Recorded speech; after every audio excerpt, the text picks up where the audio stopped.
So that was a great thing. I also just wanted to wish everybody a happy week. It's been a little gray, and sometimes it's harder on gray days to stay positive, but I think it's really important to do so.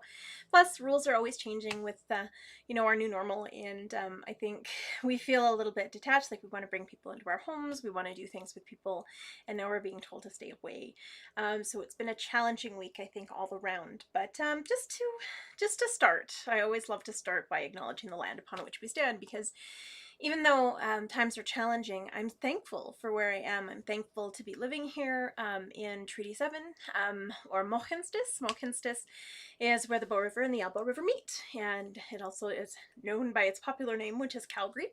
But it is a gathering place, and there's a really special energy today, here, that just brings people together. And it's really interesting how I'll be thinking of someone, and like literally 20 minutes later, they'll send me a message or they'll give me a call.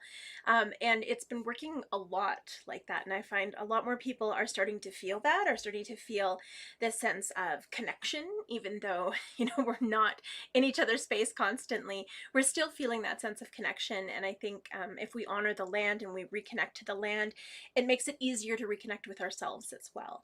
And so I honor Treaty 7 territory. I honor the Blackfoot of Siksika, Kainai, and Pagani. There are so many wonderful elders from those nations that I've learned so much from. So many wonderful people that I have made friends, and I consider them, my family now. And it's such a blessing to be able to be here in this time. So I think, all of those friends and family, and those leaders and those teachers within those tribes.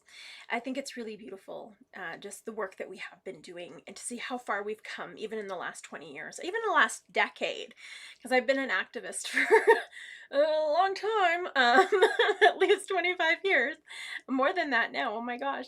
But in that time, even though you're on the front lines and you feel like you're fighting this, losing battle, oftentimes when we look back at how far we've come, that's when we actually have that motivation to keep going and keep moving forward. And so I feel blessed to be surrounded by such strong leaders and strong teachers, and strong advocates, and warriors in their own way. And so I honor the Blackfoot Nations for bringing that forward. I also honor Tsuut'ina. Tsuut'ina, I have gone medicine picking out there. I've gone to sweats out there, and there's something really, really special when we're out there and you're connecting with the land. I really miss my time when I used to go and pick sweetgrass out there. I used to connect with the beaver when I was out there, and they have so much wisdom. You can just sit there and watch them work, and it almost does something to your mind where you're like, oh, okay, I have the motivation to do the things that I need to in my own life. And I definitely need to hang out with beavers because I've been procrastinating a lot lately.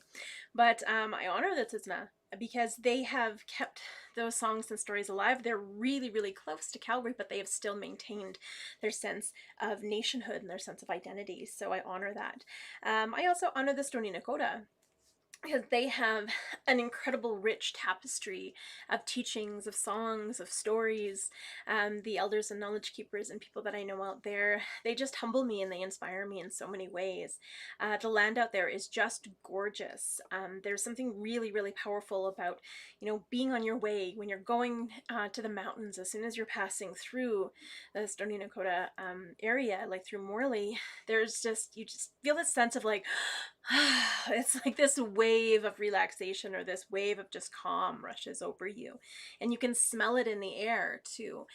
So it's a blessing to be able to go sweat out there. Quite often I go sweat, not on Stony itself, but actually on a different nation. So I honored the Chiniki, the Bearspaw, and of course Wesley Nations, just for all the work that they've done. Actually, they just won an award, which is pretty amazing, as a leader in disaster avoidance and response for their response to COVID. So I think that was like an internationally recognized award too. So it goes to show that, those nations, outside, when they're given the opportunity to do what they need to do, they get it done. And it's amazing. And so it's a blessing to live where I live, and I'm very thankful to be here. I am from Treaty 6 territory. I am Cree, Anishinaabe, and Métis, but whenever I go back home, it does feel like home, but Calgary also feels my home too. It feels like I have work that needs to be done here. And I think every city, every area, every space, it holds a special energy. And so it's really about reconnecting to that energy. So when we do the land acknowledgement, it's about acknowledging not only those nations and those people, but it's also acknowledging, our connection to those people, our connection to those spaces, how we've all come here, how we can grow together and build a meaningful community and meaningful relationships together. And so, just to welcome everyone into the circle today, I would like to share the Cree Welcome Song. Traditionally, when we sing songs, we sing in rounds of 4 to honor the 4 directions of the medicine wheel. But this song is a little bit different. We actually sing it in rounds of 3, and that's to keep the circle open and welcoming so everyone completes the circle today. Because in a circle, we're all connected. There's no beginning, there's no end. No one is greater or less than anyone else in the circle, just like in the Hoop of Life. So it teaches us to honor each other for those differences. Again, I always say, because if everybody was exactly the same, the world would be incredibly boring and nothing would ever get done.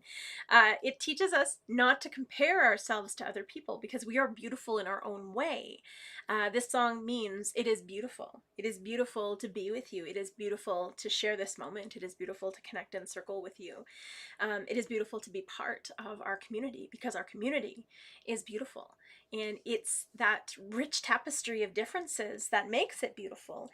It's the opportunity to learn things that maybe you haven't thought of before and look at things in a different way, because that's truly what inspires us each and every day. If you stop learning, you stop growing. So we need to really, take that into account, and don't be afraid to learn. Don't be afraid to be curious. Don't be afraid to ask questions, but do it in a respectful way. Do it, and when we're asked a question that maybe throws us off our game, instead of getting upset and thinking it's coming from a place of negativity, maybe just taking a breath and seeing, okay, is this a genuine question? I'm often faced with that when I teach. Some of the questions that come at me are quite ignorant and sometimes they seem hurtful, but I have to take a breath and I have to take my time and I have to educate, because that's how we're going to change the world. If you cut someone off and shut someone down, you end that conversation and they don't have the opportunity to change. They don't have an opportunity to learn from you, and you don't have an opportunity to learn from them. And so when we look at that circle, it's not about right or wrong. It's just about different.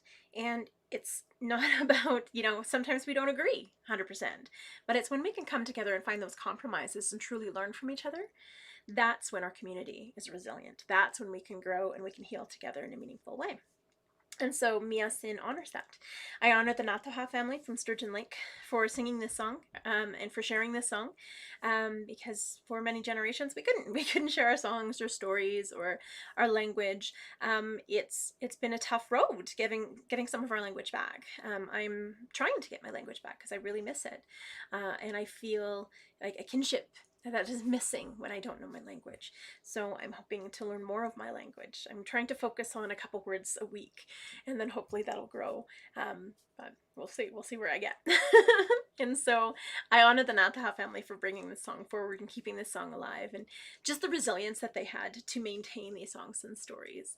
And so Miyasin, which is the Cree welcome song, it doesn't just mean welcome, it also means beautiful. And I'm going to stand up to sing it. Whoops. One sec.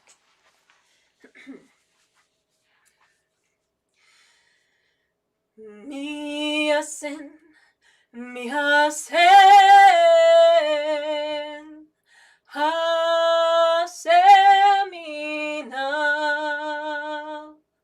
Hasemina, Epetakote, Niwagomagan, Hota, Homa, Kitaskino,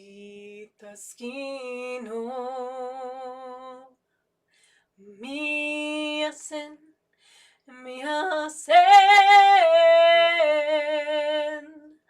Hasemina,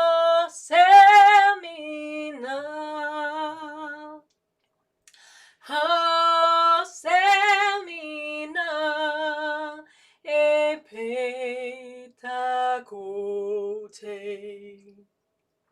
Niwagomagan.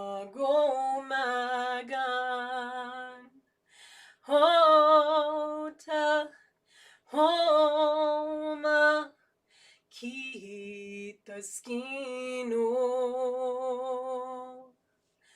miasen miasen hasemina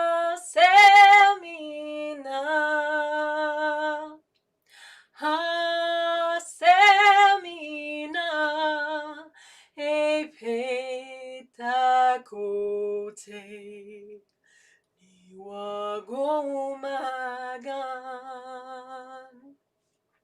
hota homa kitaskino.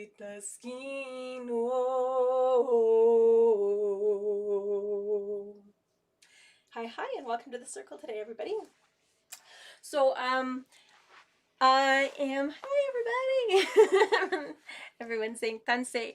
It's so neat. I figured out finally how when I'm restreaming I can actually see what people are saying, so hello!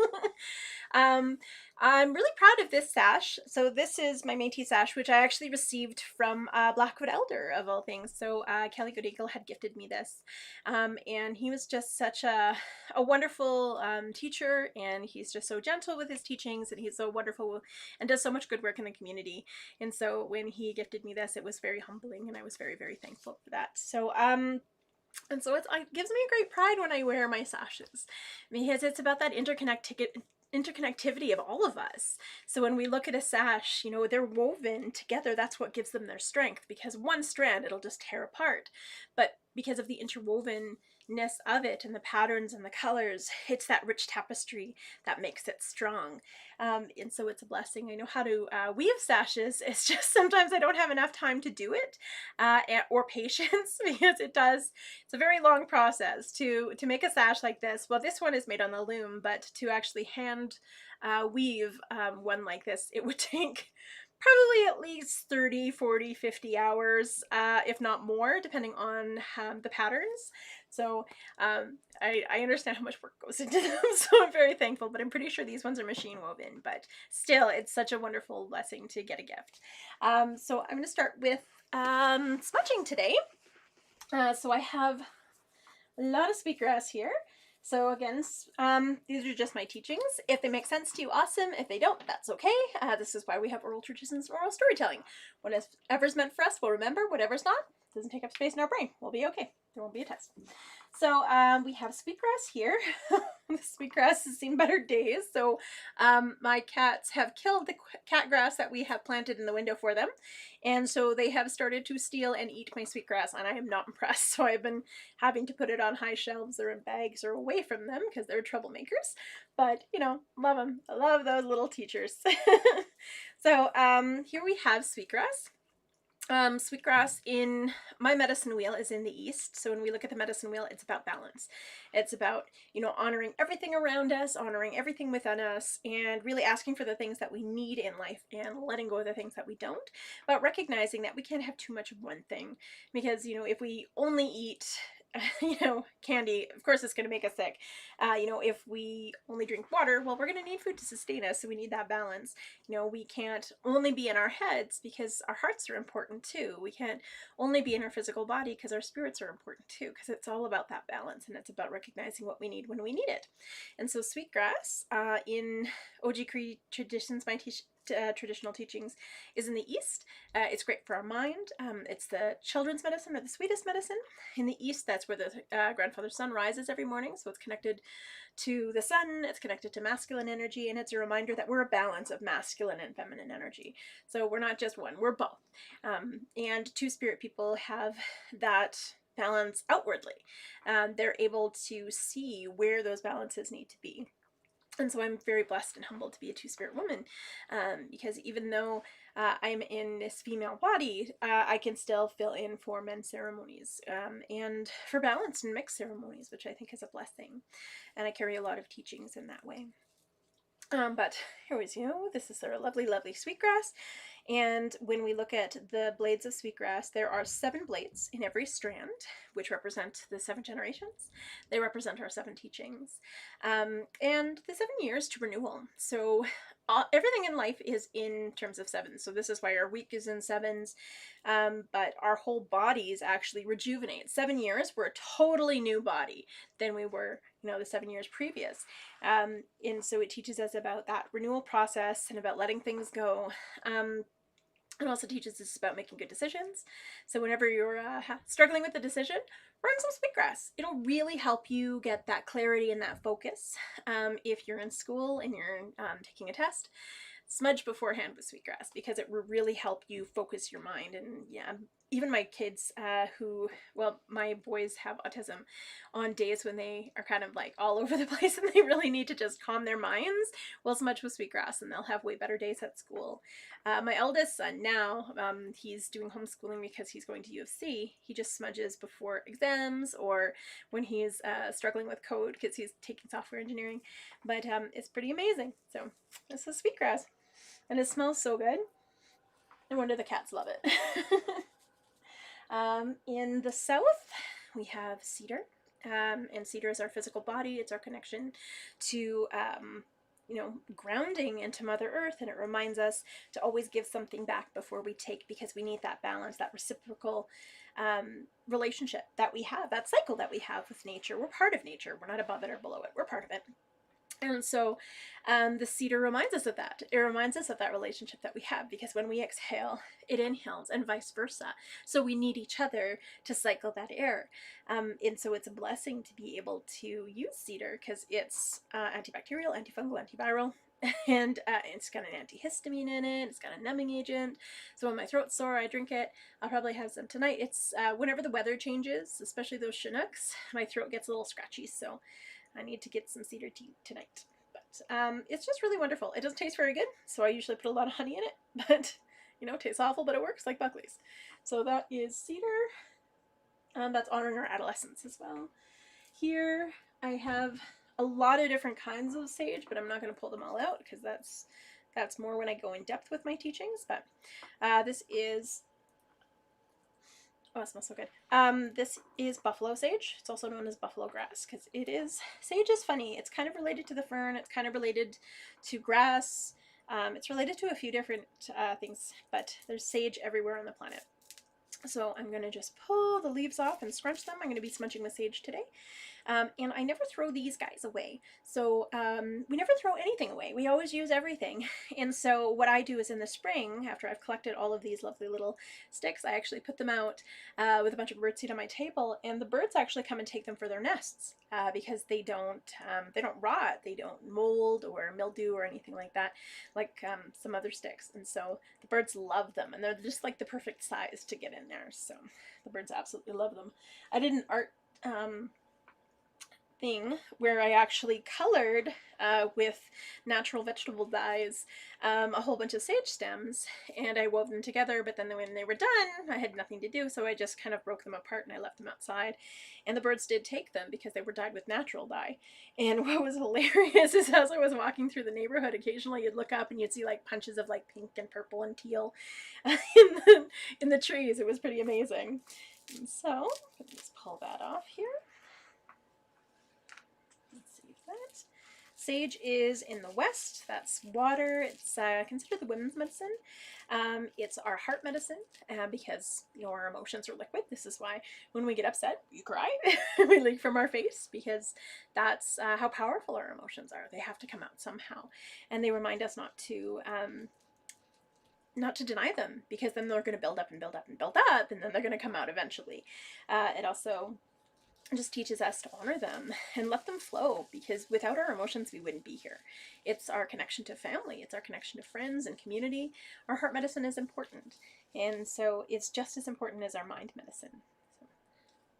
And it smells so good. As soon as you scrunch it and then roll it, it unleashes the oils in it, and it smells so delicious. And I got sage up my nose. Okay. So when I use sage, it's or when you just need to release emotional stuff. And I think many of us are healers, are teachers, are parents, and sometimes we forget to fill up our own cup. So we're giving and giving and giving and giving and giving, and sometimes we forget we need to replenish ourselves too, so we don't burn out. And Sage is that reminder. It gives us a moment to just sit and honor ourselves and honor the day and honor our connection to community. But it's that rejuvenator for our emotions, and it helps us to let out our emotions. This is why we burn it when we do tear ceremonies, because sometimes you just gotta cry. Crying is so healing, and when we deny ourselves that, we're denying ourselves the ability to like let go of those emotions, negative emotions especially. So let it go. You know, that Frozen song is totally true. And then the last medicine that we have, this is tobacco. Usually I have my tobacco wrapped, but I've been teaching a lot, so I've kind of kept it out so that I can show it. So tobacco is a spirit medicine. So whereas cedar, you can use it for pretty much everything, tobacco is a spirit medicine, so it's symbolic medicine. So we gift it to each other to say thank you from our spirit to somebody else's spirit, whether it be to a drummer, knowledge keeper, elder, you know, a teacher of some sort. It's to say thank you for those teachings, for keeping those teachings alive, and for being able to share them with such grace and humility. But also it's, you know, to ask permission for things. Sometimes you gift tobacco to ask permission, or when you're asking somebody to do something like a favor or create something for you, it's more binding than any legal contract. It's a spiritual contract. You can't break those. So when we burn it, especially in a pipe ceremony, we're not actually like breathing it in, because that's not meant for us. It's a spirit medicine. So you'll puff on it and blow it down your body to smudge, or blow it in your hand to smudge, but you won't actually breathe it in because it's not meant for us. This is why it makes people sick. But also when we go sage picking or sweetgrass picking, usually we'll bring tobacco with us, and we'll sprinkle the tobacco. In Cree, we sprinkle the tobacco and we let the wind take it to the earth. In Blackfoot, you take the tobacco and you put it on the ground and you rub it in so Mother Earth knows it's for her. And those are just the same, but slightly different ways of slightly different delivery systems. But in turn, we're always giving tobacco back. Tobacco is a sacred plant because it actually helps plants grow back faster. Not only that, but it has enzymes in it, which act almost like a pesticide. So I tend to put some in my garden. I forgot to put it in my garden this year, and my plants didn't grow near as good as they did the year before. So needless to say, I'm getting my garden started early this year, and I'm putting tons of tobacco in it so that I have awesome, awesome plants. Also, I'm gonna have to wrap things because we had a squirrel issue this year. That's where most of the things went, especially the seeds. But we're gonna be smudging. And there's no right or wrong way to smudge. It's whatever feels good to you. I'm only smudging with sage because sage being the women's medicine. In Cree, we tend to smudge with sage a lot more, whereas in Blackfoot, they tend to smudge with sweetgrass a lot more. And like I said, it's not right or wrong. It's just different. It's just different ways of looking at things and different medicines that you use depending. So when we look at the smudge bowl, all 4 directions are in the smudge bowl. The shell itself is water. When we put the medicine in, no matter what the medicine is, no matter which direction it's from, as soon as it goes in the bowl, it's earth. When we light it on fire, it's fire. And then, of course, when we have that smoke going up, it's connected to the air, which is our connection to spirit, because you can't see the air, but you know it's there because you breathe, and you can't see spirit, but you know it's there because it's within each and every one of us. And there we go. And there's no right or wrong way to smudge. It's whatever feels good to you. And I've already taken my earrings off. Actually, no, I totally forgot to put them on before I started the camera. But yeah, you'll take your jewelry off because metal holds energy, and you know, you want to let go of that energy. I also always use like a match, or if you don't have a match and you only have a lighter, you can light one of your stems. And then light the sage, but you don't actually want to put the butane right on there. It just dishonors the medicine, and you want to make sure that it's lit in a good way and an intentional way. And so, I'm gonna put this over here.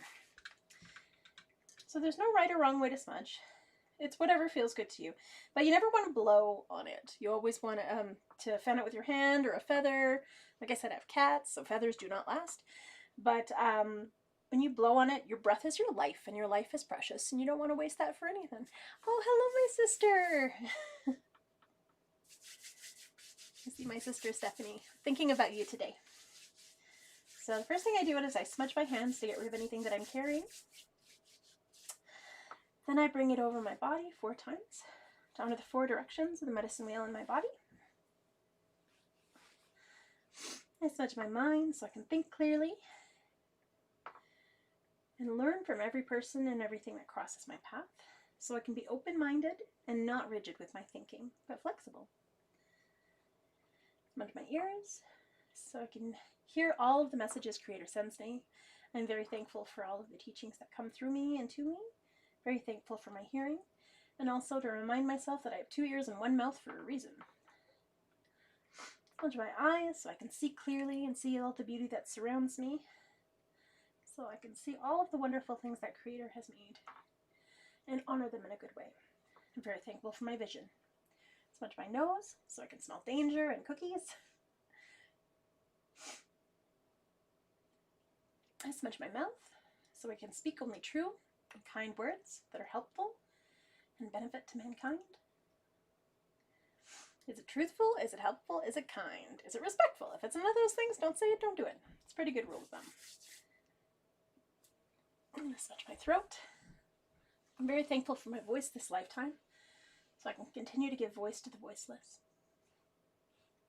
Also, my throat's been cracking a lot. It's because my voice is getting mature.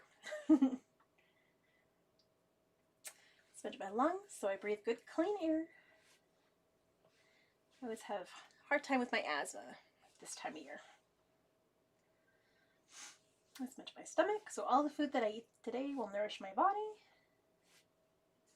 I smudge my heart so I can remember to be kind and considerate, show compassion and unconditional love to all those people on my path, my friends, my family, those I have yet to meet, but also to be gentle and show love to myself, unconditional love to myself. Smudge my womanhood because I'm very thankful to be a woman and a mother in this time. Even though I carry 2 spirit teachings, I'm still very gifted to have a healthy body. I smudge my shoulders and my back to carry all of the responsibilities that I have been gifted by Creator.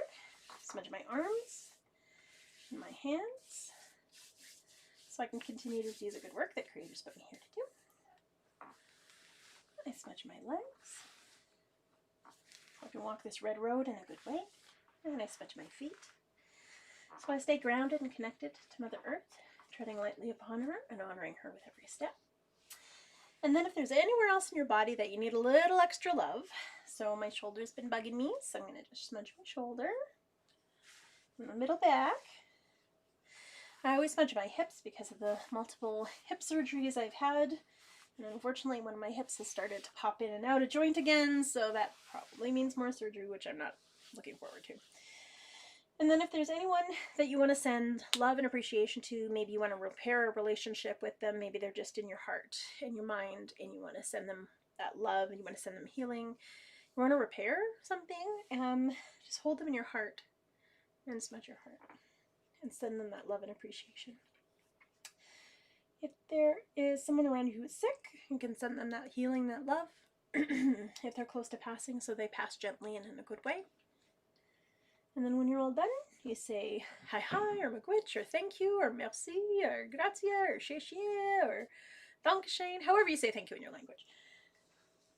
And then you're done. Whew.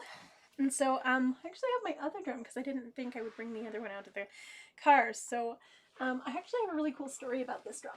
So this drum, it's been with me for a long time. It was much bigger before. Honestly, I don't know why I had such a big drum before. So it was like this much bigger before. It was crazy, and it was like really thick. But when I was in the hospital for my first surgery, it was in my room, and when I, went under, my mom was at home, and she heard this really loud bang, and then she ran into my room, and she was looking to see like what was going on, what happened, did something fall?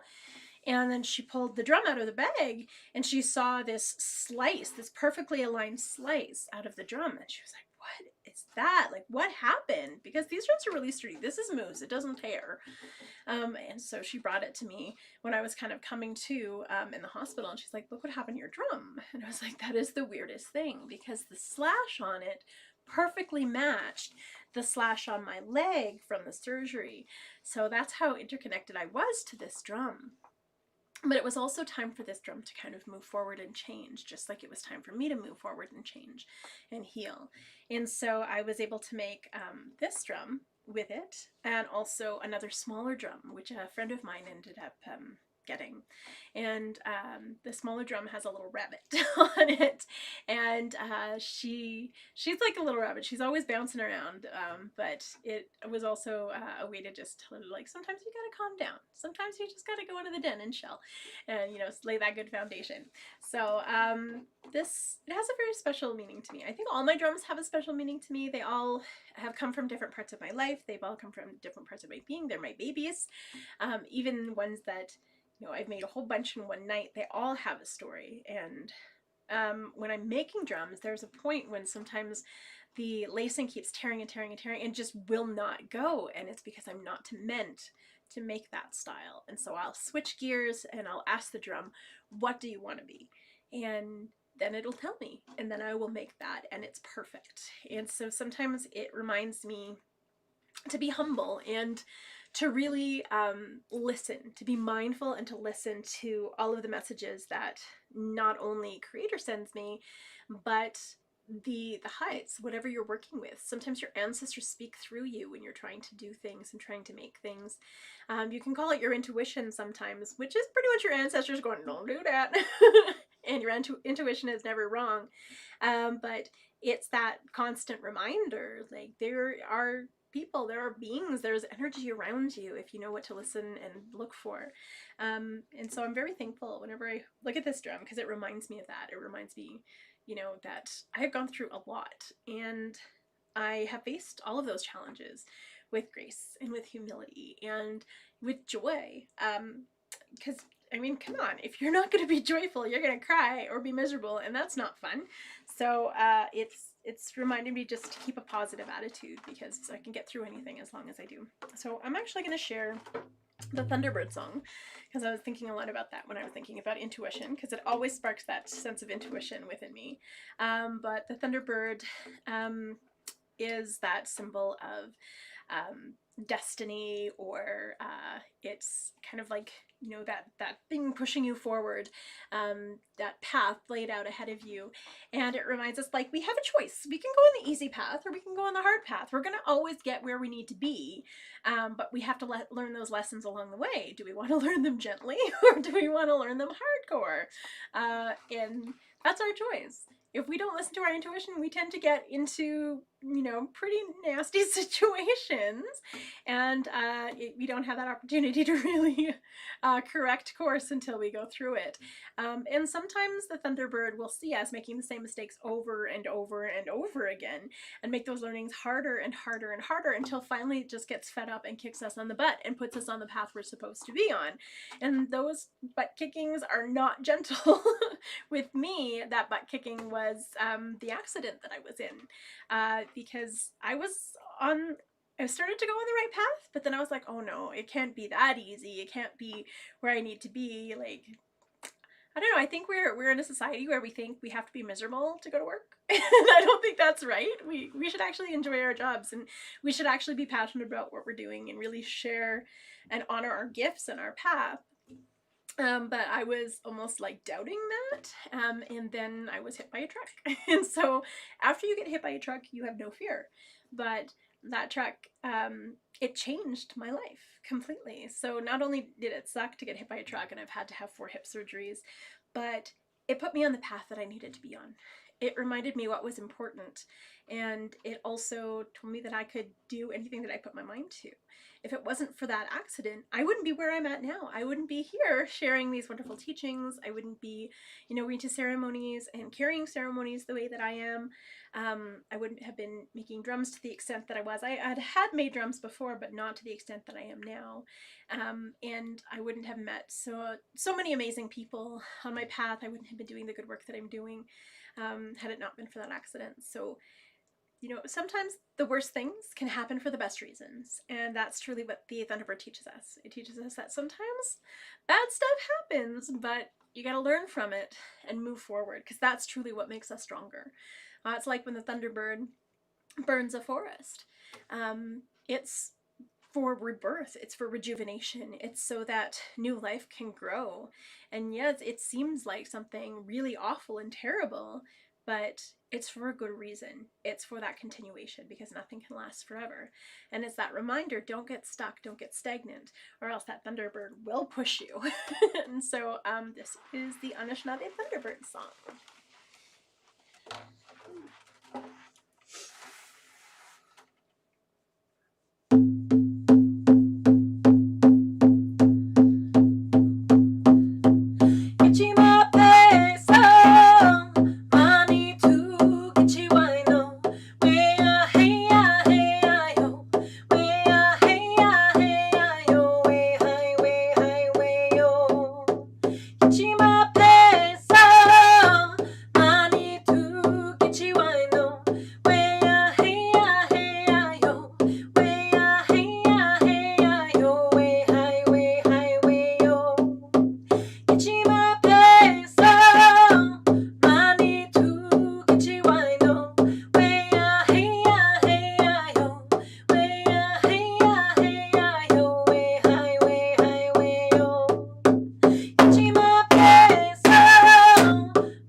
So the next song I wanted to share, this has been in my head all day today, is the Water Song. I realized I haven't shared it in a really long time, and I'm like, it's a pretty great song. So when I first learned it, I thought it was called the Rain Song. Because that kind of goes with my name. So my spirit name is She Who Dances and Sings with Spirits in a Storm. Or my nickname has always been Stormy or Storm Song, or occasionally Storm Shadow Song. But I've always had this affinity. And my mushroom had named me that because whenever there was a storm outside, I would be singing and I would be wiggling around in my crib when I was just a baby. And then as I got older, we lived in Edmonton, under these really wretched power lines. So I think anybody who grew up in Edmonton knows exactly like some of those areas that are just like nothing but power lines. And during an electric storm, those power lines are like frightening, because that's where all of the lighting just loves to dance. And I loved that as a kid. I thought that was amazing. And so whenever the storm was there, I would run out and I would be dancing and singing in the rain. And my mushroom would just laugh, and my mom would be like, get inside, get away from those power lines, you're gonna die. So but it never bothered me. I knew I was protected, and I knew that I had my ancestors around me when those storms were there. And even the storms of life, I always felt like connected, and I could hear the ancestors talking to me and through me. And so it made sense. That name made sense to me. And so this song, when I first heard it, I thought it was the rain song, because I could hear the rain coming down and the wind and the lightning and the thunder and all of those wonderful things. And then I went to a family reunion, and I was like, the rain song. And I was talking to my cousins, and I sang a little bit, and they're like, it's not the rain song. And then my one cousin, she's like, that's the river song. It's like, excuse me? She's like, it's the river song. You can hear the river. So you can hear going down the river in a canoe, and it gets faster and faster and faster, and you hit rapids, and you hit a huge waterfall at the end. And I was like, no, like it's the rain song. She's like, no, it's the river song. And then my other cousin, who learned it when she was living out in BC, was like, no, it's the ocean song. Can't you hear that? Like, you can hear the ocean rocking back and forth and getting stronger and stronger and stronger, and then the waves crashing. And so we're sitting there arguing as to what the song is and what the history of the song is. And then my Auntie Frida comes up behind us and just looks at us and goes, what's wrong with you girls? It's the water song. And then we were like, oh, okay, no, we're all right. So, so yes, it's the water song. So you can hear all of those different forms of water in it. You can hear the rain, you can hear the river, you can hear, those beautiful ocean waves crashing, but it just depends on what you need, and it depends on how you honor water in your own life. It teaches us that water is really important. This song always makes me thirsty. Mm. But it teaches us how our emotions are important as well, because our emotions are water. And sometimes our emotions are really, really strong, and sometimes they're more subdued. Sometimes we're really, really happy, and sometimes we're just content. Sometimes things are really, really difficult. But we know that as we get through all of those challenges, all those trials and tribulations, we come out on the other side better and stronger and more healed. And that's truly what this song represents. It's that honoring of, that coming and going, and that strength that we have within our emotions, but also that ability to let go and to rejuvenate and rebuild after really, really strong storms. Sometimes you will have those forest fires. Sometimes you will have those trees blown over and crazy things happening, but that gives other life a chance to renew and be reborn. And even when we look at the river, there are certain types of plants that only grow where it's fast. There's certain types of plants that only grow where it's slow. There's certain types of fish that can only grow where it's slow, and others that grow only when it's fast. And in the ocean, it needs to churn constantly. It has to have that ebb and flow to keep the oxygen flowing for all of the plants and the underwater animals and our, our swimming friends and our swimming family. And so it's that ability to just renew itself on a constant basis, and those waves are important, and they're imperative to do what we do. And so that's what this song honors. It honors all of those forms of water. It honors the cycles that water has and the cycles that we have within ourselves, within our lives, and within our own emotions. And so this is the water song. And it's pretty easy to pick up on. So the words are wishita do ya do ya do ya, wishita do ya day. And then the second part is wishatania hey ya, wishatania hey ya, hey. So easy peasy, lemon squeezy. Please feel free to learn. These are important songs. This is important to share. And so this is the water song.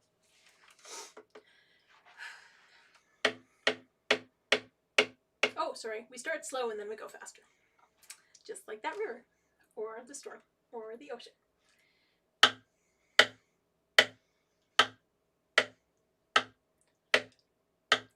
Wishita do ya do ya do ya, wishita do ya do ya day, wishita do ya do ya do ya, wishita do ya do ya day, wishita do ya do ya do ya, wishita do ya do ya day, wishita do ya do ya do ya, wishita do ya do ya day, wishatania hey ya hey ya, wishatania hey ya hey, wishatania hey ya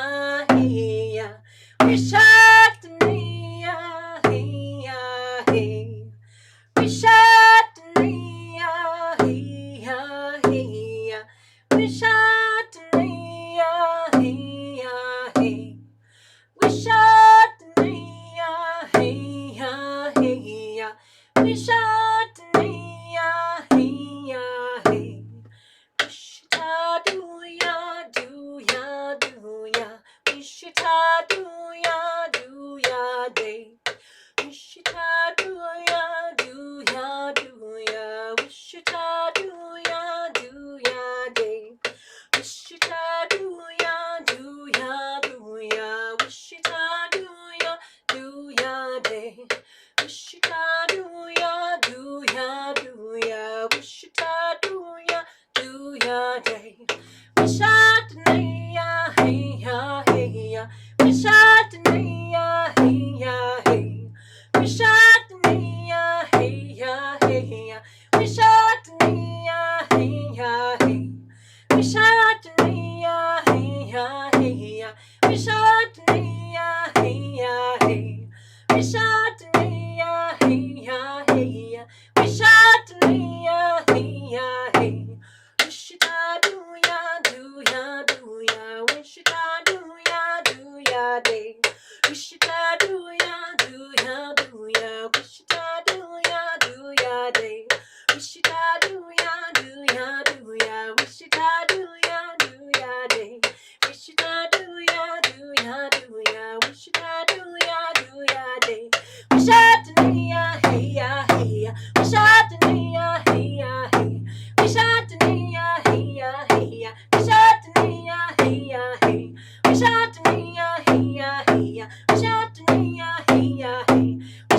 ya, hey ya, hey ya. Wish I do ya, hey ya, hey.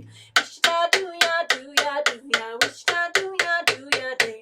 Wish I do ya, do ya, do ya. Wish I do ya, do ya, day. Wish I do ya, do ya, do ya. Wish I do ya, do ya, day. Wish I do ya, do ya, do ya. Wish I do ya, do ya, day. Wish I do ya, hey ya, hey ya. Wish I do ya, hey ya, hey. Wish I do ya, hey ya, hey ya. Wish I do ya, hey ya, hey. Wish I do ya, hey ya, hey ya. Wish I do ya, hey ya, hey. Wish I do ya, hey ya, hey ya. Wish I do ya, hey ya, hey. Wish I do ya, do ya, do ya. Wish I do ya, do ya, day. Wish I do ya, do ya, do ya. Wish I do ya, do ya, day. Wish I do ya, do ya, do ya. Wish I do ya, do ya, day. Wish I do ya, do ya, do ya. Wish I do ya, do ya, day. Ah! That's such a fun song. And again, it does make me, oh, baby loves this song. It's a good song. Because I was thinking of you, Stephanie, when I was thinking of this song this week. I'm going to share Gitsi Gockelman, which is the Blackfoot I Love You song. It's the only Blackfoot song I know. I need to learn more because we're in Blackfoot territory, and so it's always a blessing when people share Blackfoot songs with me, but I can never remember them. And it's the funniest thing. I think it's I can remember Anishinaabe songs, I can remember Cree songs, I can remember Mohawk and Apache and, you know, Cherokee songs easy, but I can never remember Blackfoot songs except for this one.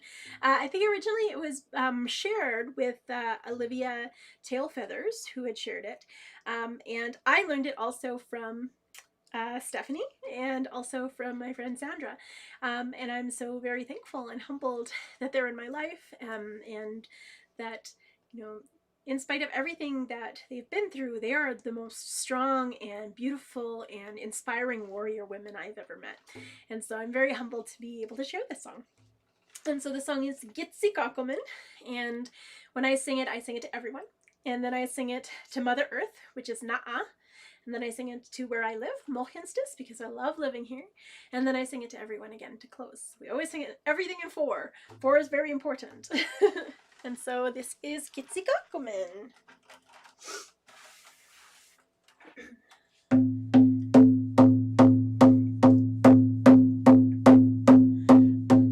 Gitsi Gockelman, everyone. Gitsi Gockelman, everyone. Gitsi Gockelman, everyone. Gitsi Gockelman.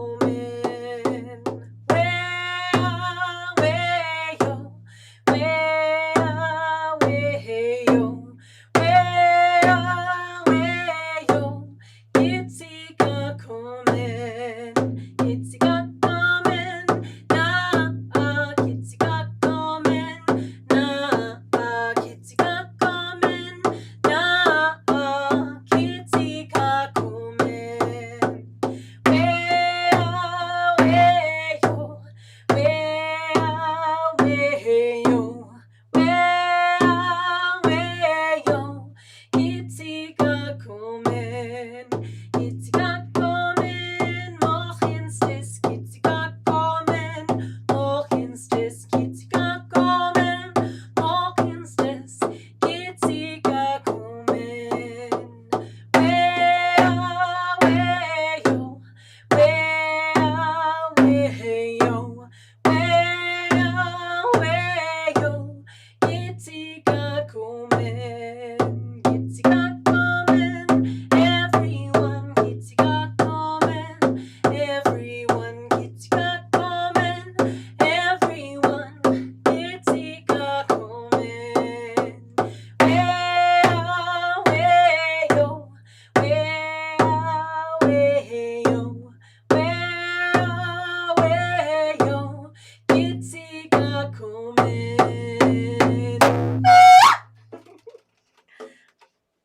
So speaking of strong women, I want to sing this song to honor you, Steph, and you know, all of the strong women who are sitting there and they're, you know, raising beautiful children. They're, you know, showing them unconditional love, and they're showing them the traditional ways of knowing and being, because that's truly where the healing has come from.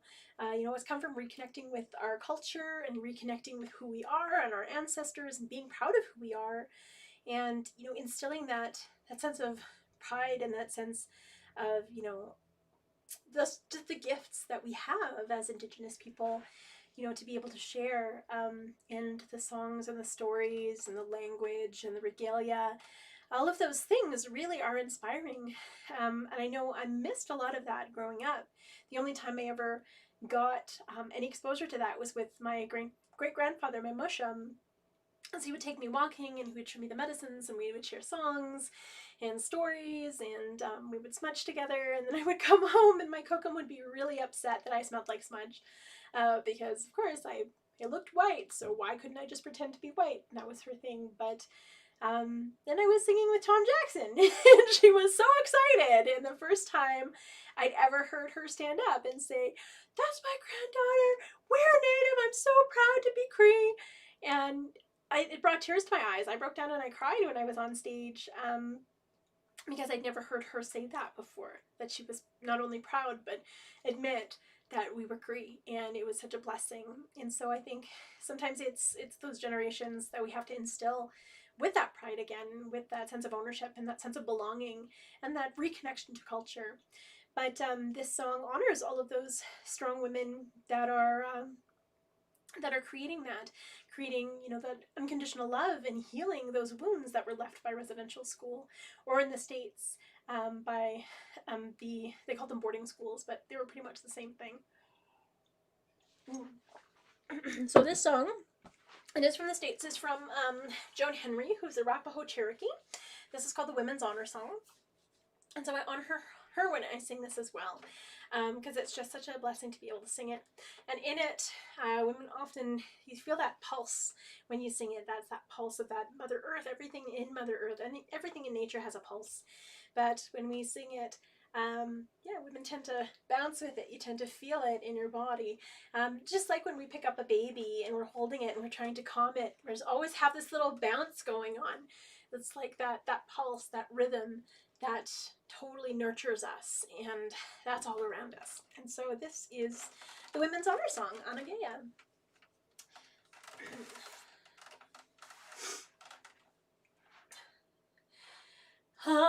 Anageya, weha weha, weha no way, weha weha we, ah we ah we ah ah ah. Anageya, weha weha, weha no way, weha weha we, ah we ah ah ah ah. When away, no way, when away we are, when away, no way we oh hey we are, we hi we are, Anageya, we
thinking a lot about just interconnection, and it's amazing how when we think of someone, we should just give them a call because they're probably thinking of us too. It's been happening a lot lately. So just trust that. Trust your intuition. Trust your gut, and reconnect with people, even if you haven't, heard from them in a long time, because it's important. It's really, really important to do that.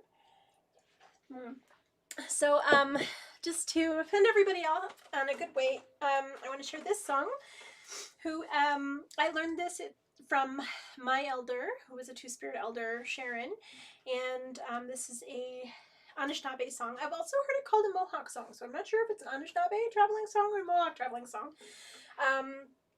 But it is a good way to just put you on your path, and it reminds us about, we might go off into the world, but we always end up coming home, and it's about coming home to ourselves, coming home to our ancestors, coming home to our circle, to each other, to our friends, who sometimes we adopt them as family. I know that I have such strong friendships, and I call them my sisters because they feel like my sisters in spirit.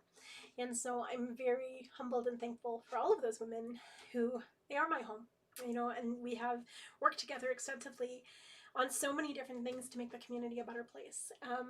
But this song has really, when it came back into my life, I was like, oh my gosh, it hit me in a way to just make me feel humbled and make me feel very grateful for the path that I'm on. And it teaches us that our path will lead us where we need it to. And sometimes if it veers off course, that's okay, because we have different things that we can learn. We have different people that we can meet. And it teaches us not to shut ourselves down to possibility, but also to remember, no matter how far we wander, we're always welcome back home. And so this is the Anishinaabe traveling song. And I just wanted to hope everyone has a wonderful week ahead. And yeah, it's just been really wonderful to connect in smaller groups, because I think I was so used to connecting in really, really large groups that sense of intimacy was almost gone, that sense of like connection, and just reach out, even if it's just like a quick 10-minute Zoom call. Every Wednesday I've actually booked my calendar so that I can talk to my auntie who's in extended care. Her nurses have figured out Zoom, so it's exciting. I get to talk to my auntie, even though I can't physically be there. I can still be there and hear her stories and hear her voice, and she can hear ours. And so it's a blessing. But no matter where your path leads, just remember the important people on it, and don't forget to check in. So, hi, this is the Anishinaabe traveling song.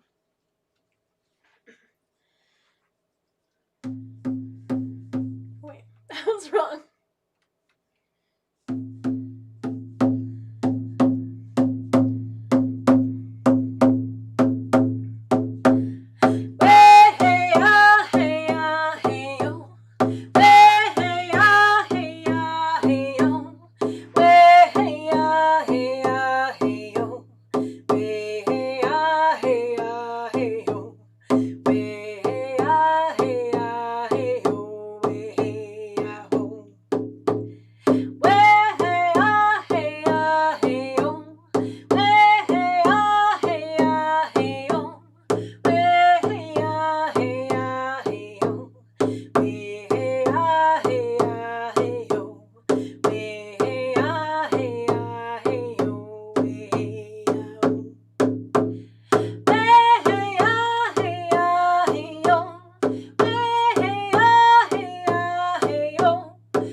Everyone, and thank you again, hi, for joining me again this week. It was really wonderful to see a couple faces, and because I see faces when people comment, it's really nice. So hope you have a beautiful, wonderful week, and I will see you next Tuesday, if I don't see you beforehand. Miigwech, everyone. Hi. Bye. And now I don't know how to stop this. Oh, here we go. Okay. Bye.